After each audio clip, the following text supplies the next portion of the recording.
l'affirmation de Moshe que l'adoption ne compte pas et que c'est forcément une semence biologique est complètement réfutée par la Torah. Mon affirmation disant que l'adoption ne compte pas et que c'est forcément une semence biologique serait selon lui complètement réfutée par la Torah.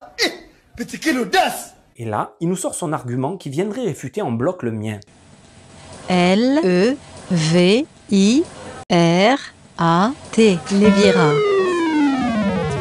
Eh oui, mais bon... La loi du Lévira. Qu'est-ce que le Lévira? Connu sous le terme hébreu de Yiboum, la loi du Lévira est une loi qui va permettre à une personne morte sans enfant d'avoir une descendance légitime à son nom, par le biais du mariage de son frère avec sa veuve. Je vous donne un exemple. Shimon et Menachem sont frères. Menachem est marié, mais il meurt sans enfant. Shimon doit se marier avec sa belle-sœur pour donner un enfant à celle-ci, qui sera considéré comme fils de Menachem selon la Torah. Cette loi n'a strictement aucun rapport avec l'adoption. Ce n'est tout simplement pas une loi d'adoption. Quoi qu'il en soit, deux points détruisent totalement le faible argument de David Vincent. Le premier est que, quoi qu'il arrive, les frères sont issus du même zéra, et que dans ce cas précis, il s'agit toujours d'un zéra biologique, puisque le frère a un rapport charnel avec sa belle-sœur, pas télépathique. Justement, toute l'histoire de Er et Onan là-bas, argument qu'il utilisera aussi. Que fait Onan?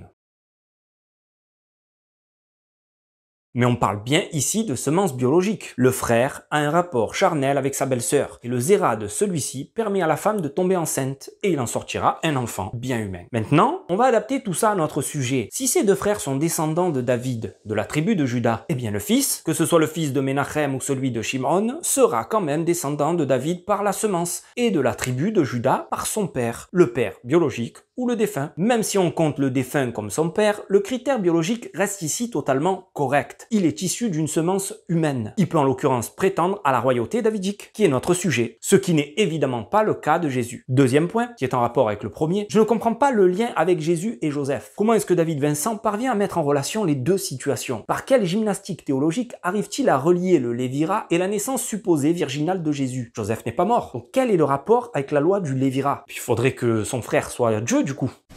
Comment expliquer, putain, je peux couper.